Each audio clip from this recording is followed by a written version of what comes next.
Você viu os jogos, acompanhou os noticiários, ouviu o comentarista dizer que ele voltou, mas a verdade por trás da ressurreição do Casemiro é mais profunda do que uma simples boa fase.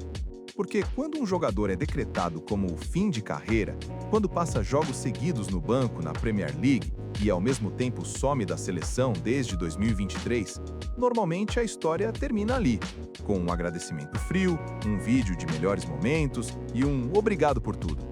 Só que com Casemiro não terminou. E é aqui que muita gente se engana sobre o futebol. Não é só talento e perna, é hierarquia, é mentalidade, é vestiário, é o técnico te dar função e a torcida voltar a cantar seu nome. Quando isso acontece com um cara que já ganhou tudo, que já foi pilar em time campeão de Champions, a volta dele pode parecer milagre para quem vê de fora, mas por dentro quase sempre tem método. Há um ano, a sentença parecia pronta. Casemiro no banco, Manchester United turbulento, a sensação de que o tempo tinha cobrado a conta. Do lado do Brasil, silêncio, nenhuma convocação, nenhum sinal de que ele faria parte do próximo ciclo. Parecia o roteiro clássico. O volante veterano vira um nome respeitado, mas distante, uma lembrança de um futebol que passou. E o futebol é cruel assim. Ele te ama quando você decide e te esquece quando você não cabe mais na foto do momento. Um dia você é indispensável, no outro você é lento. Um dia você é líder, no outro você vira um peso. Só que tem jogador que não aceita esse, mas ele domina o lugar onde quase ninguém quer estar, no meio do caos, onde é choque, leitura, cobertura, tempo de bote, posicionamento, comando. O tipo de jogador que, quando está bem, faz os outros brilharem e, quando não está, expõe o time inteiro. Então pensa comigo, se ele estava no banco, se estava fora da seleção, se o mundo já estava pronto para colocar um ponto final, o que precisaria acontecer para virar essa mesa?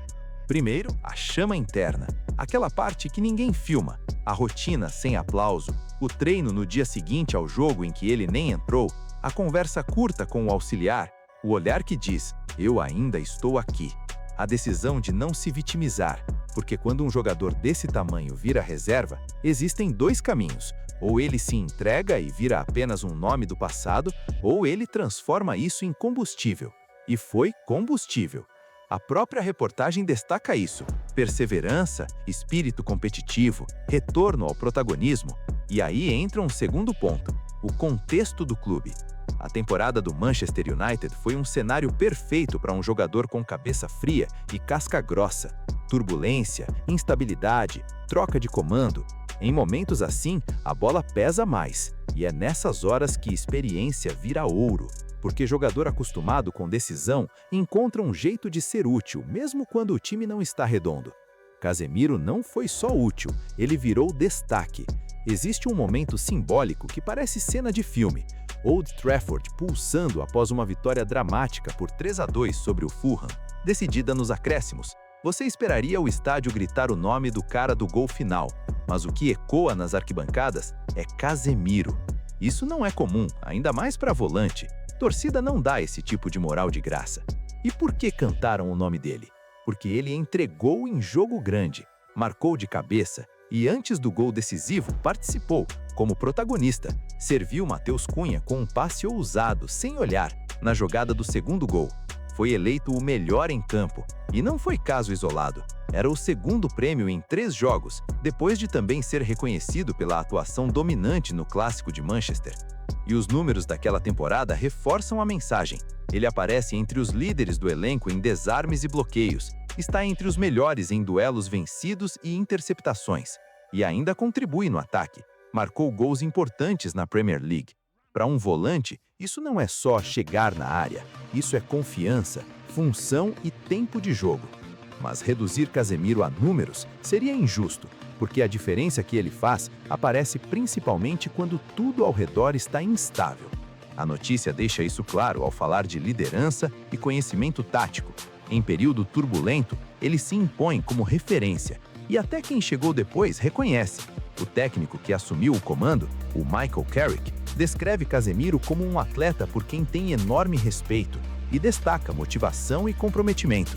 E existe um detalhe ainda mais pesado.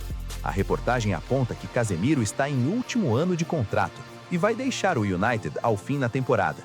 Em muitos casos, isso vira desculpa para baixar a intensidade. Mas aqui acontece o contrário.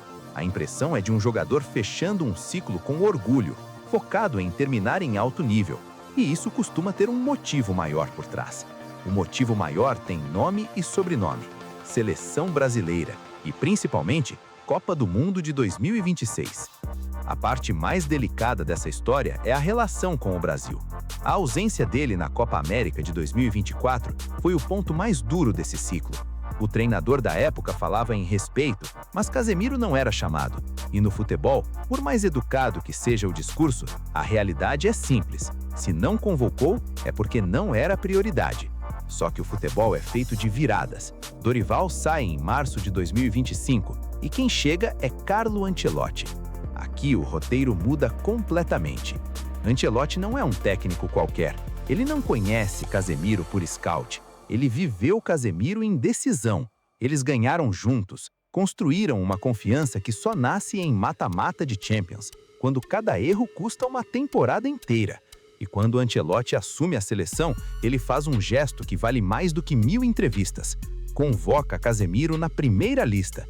E não só convoca, ele coloca Casemiro como titular em 7 das 8 partidas desde que assumiu, com a única ausência sendo por lesão. Ou seja, não é teste, é pilar.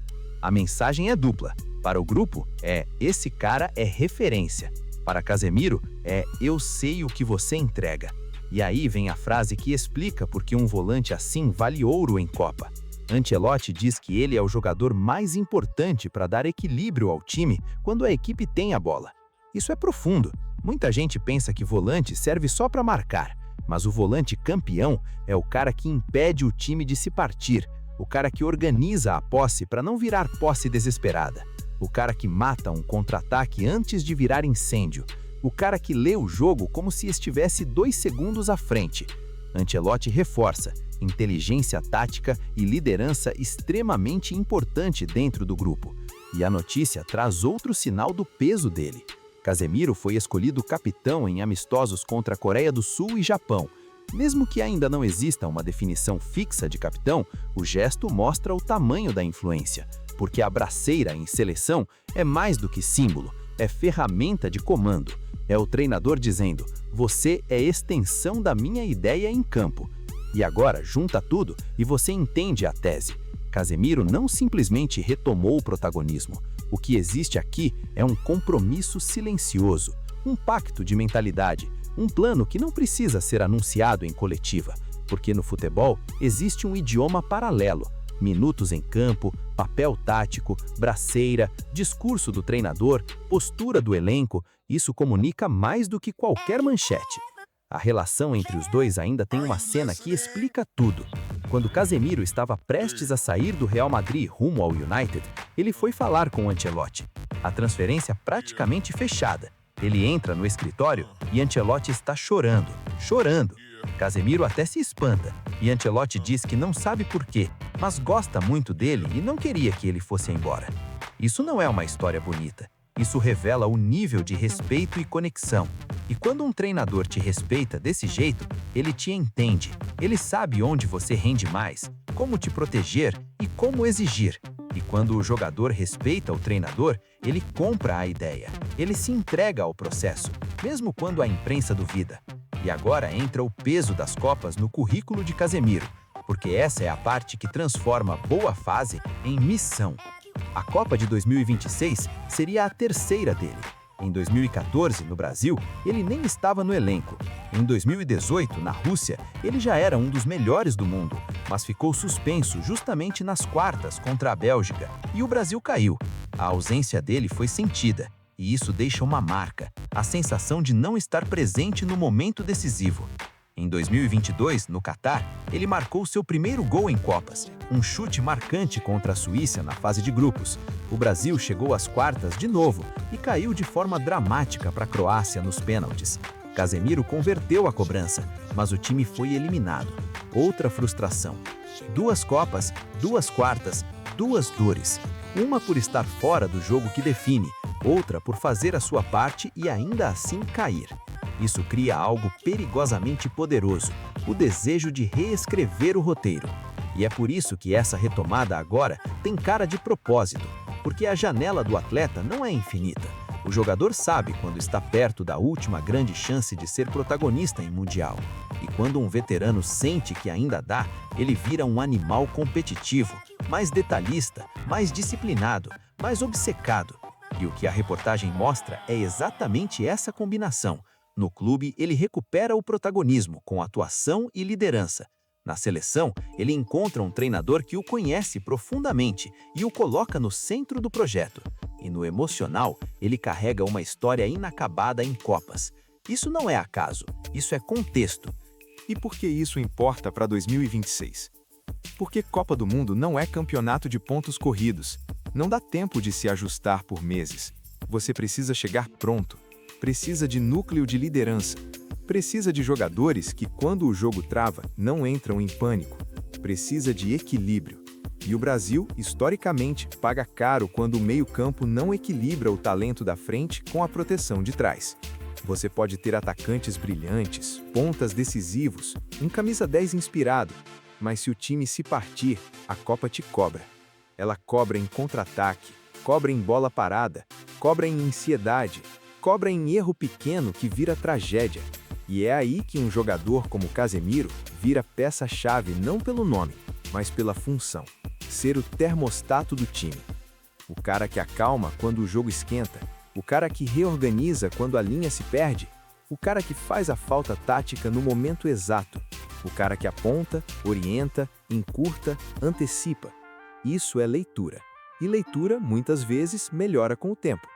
Então, quando dizem que classe é algo que não se perde, a classe aqui não é firula, é entendimento do jogo, é postura, é liderança, é ser útil onde poucos conseguem ser. E se você observar com calma, é isso que está acontecendo. Casemiro está lembrando o mundo que fim de carreira é um rótulo apressado quando o jogador tem mente forte, ambiente certo e treinador certo. Agora guarda essa ideia porque ela é a chave de tudo. A confiança é o motor mais subestimado do futebol. Quando um treinador confia em você, ele te dá sequência. Sequência te devolve ritmo. Ritmo te devolve timing. Timing te devolve o melhor do seu jogo. E quando isso acontece com um atleta acostumado à decisão, o resultado parece mágico para quem só vê o placar. Por isso, quando chegar 2026 e o Brasil entrar em campo, não olhe só para os nomes da frente. Olhe para a espinha dorsal, para quem sustenta, para quem organiza o caos. Porque é ali, no meio-campo, no trabalho silencioso, que esse pacto fica visível. Casemiro não voltou por nostalgia, ele voltou por propósito. E quando o propósito encontra um treinador que sabe ganhar e um país inteiro desesperado por uma história diferente, o improvável deixa de ser improvável. A pergunta não é se ele ainda tem classe. A classe ele já provou que tem. A pergunta é se, desta vez, com confiança, função e liderança, o Brasil consegue transformar frustração em capítulo final de verdade, daqueles que não viram só reportagem, viram história.